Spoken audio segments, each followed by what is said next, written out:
You are welcome to Explains 102, where financial tips are made simple. Have you ever gone grocery shopping with the same amount of money you used last year, only to realize you came home with fewer items? Have you ever wondered why groceries, gas, rent, healthcare, and almost everything else seem to become more expensive every year?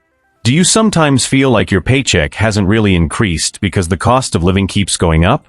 Have you ever asked yourself, where is all the value of my money going? If you've ever asked any of these questions, then today's lesson is for you. Let me tell you a simple story. There was a man named Peter who worked as an accountant for a mid-sized company. Every month, he received his paycheck and carefully planned how to spend it.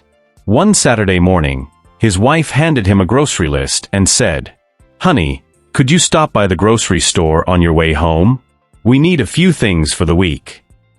Peter smiled, picked up $200, and confidently headed to the supermarket.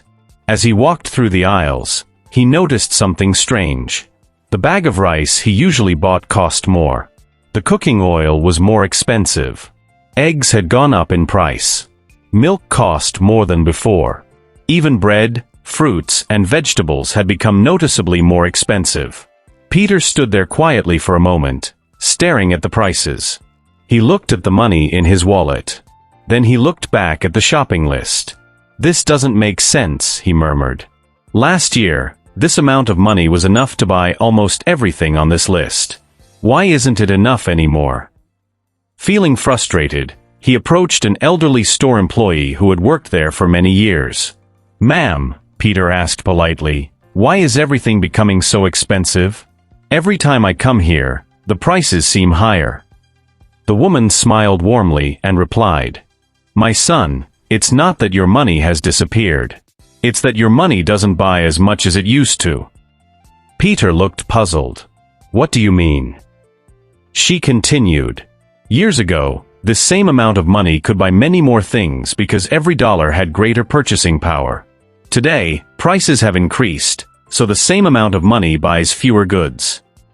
Peter had never thought about money that way before. He always believed that if he still had $200, then nothing had changed. But standing there in the grocery store, he realized something important. The amount of money in his wallet had remained the same. What had changed was what that money could actually buy. On his way home, Peter couldn't stop thinking about those words. Could money really lose value without anyone stealing it? Could this be the reason so many people feel like they're working harder but getting less in return? The answer is yes. That invisible force has a name. It is called inflation. But what exactly is inflation? Why does it happen? And more importantly, how can you protect yourself from it? Let's find out. Peter could not stop thinking about what the trader had said. The money hasn't disappeared. It simply doesn't buy as much as it used to. When he got home, he searched for the meaning of the word inflation. The more he read, the more everything around him began to make sense. So, what exactly is inflation? In simple terms, inflation is the gradual increase in the prices of goods and services over time. As prices rise, the purchasing power of your money falls. In other words, the same amount of money buys fewer things than it did before. Think of it this way. Imagine that today, $50 can buy 10 loaves of bread. If inflation causes the price of bread to increase next year, that same $50 might buy only 7 or 8 loaves. The money in your hand hasn't changed. What has changed is its purchasing power. This is why many people feel like they are falling behind financially, even when their salary stays the same. Now you may be wondering, why does inflation happen? One reason is that demand sometimes grows faster than supply. When more people want to buy a product than there are products available, businesses often raise prices. Another reason is higher production costs. If the cost of fuel, electricity, transportation, labor, or raw materials increases, companies spend more to produce goods. To remain profitable, they pass those additional costs on to consumers through higher prices. Inflation can also occur when too much money is circulating in the economy. If consumers have more money to spend but the supply of goods and services doesn't increase at the same pace, prices naturally rise. Unexpected events can also contribute to inflation. Natural disasters, global conflicts, supply chain disruptions, or shortages of important products can reduce supply. When supply becomes limited, prices usually increase. This is why inflation affects almost every part of our daily lives. The groceries you buy today may cost more next year. Gas prices may increase. Rent or mortgage payments may become more expensive. Healthcare costs can rise. College tuition may continue to increase. Even the cost of buying a home, replacing a car, or starting a business may be much higher than it was just a few years ago. Peter then remembered something his father once told him. "When I was your age, $100 could buy a lot more than it does today." At the time, Peter thought his father was simply being nostalgic. Now he realized that his father was describing inflation. Many people think inflation only affects governments, economists, or large corporations. The truth is that it affects everyone. It affects the college student paying tuition. It affects the family shopping for groceries. It affects the small business owner buying inventory. It affects retirees living on fixed incomes. It affects anyone who earns, spends, saves, or invests money. That is why understanding inflation is not just for economists. It is a life skill. The better you understand it, the better prepared you'll be to make smart financial decisions, protect your purchasing power, and build long-term wealth. In the next part, we'll explore the practical financial lessons inflation teaches us and the smart strategies you can use to reduce its impact on your financial future. Now that Peter understood what inflation was, he also realized something even more important. He couldn't stop inflation. No individual can. But he could change the way he managed his money.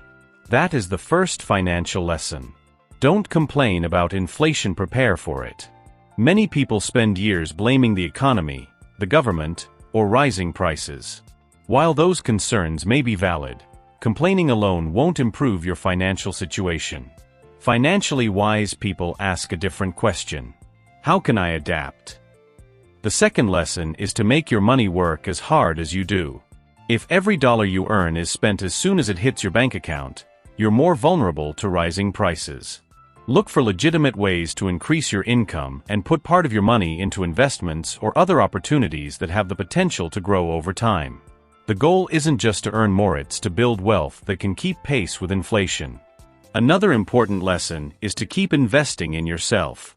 As the economy changes, employers and businesses place greater value on people with in-demand skills.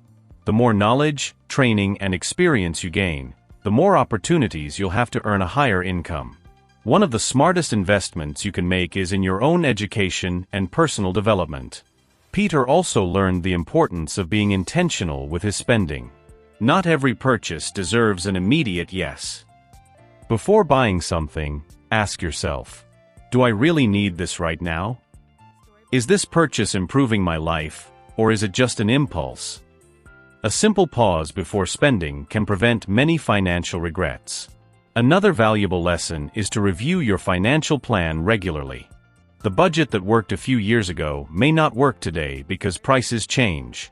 Take time each month to review your expenses, adjust your priorities, and make sure your financial plan reflects today's reality, not yesterday's. Finally, don't lose hope. The United States has experienced periods of inflation before, and people have continued to build successful careers, grow businesses, buy homes, invest for retirement, and create lasting wealth. The difference is that financially successful people understand the economy they're living in and adapt instead of giving up. As we conclude, remember this powerful truth. Inflation may reduce the purchasing power of your money, but it doesn't have to reduce your ability to build wealth. The more you understand how money works, the better prepared you'll be to protect your finances, make smarter decisions, and create a more secure future for yourself and your family. If you found this lesson helpful, subscribe to Explains 102, where financial tips are made simple. Every week, we break down important financial concepts into practical lessons you can apply to your everyday life. Together, let's build financial confidence, make smarter money decisions, and create a future of lasting financial freedom, one lesson at a time.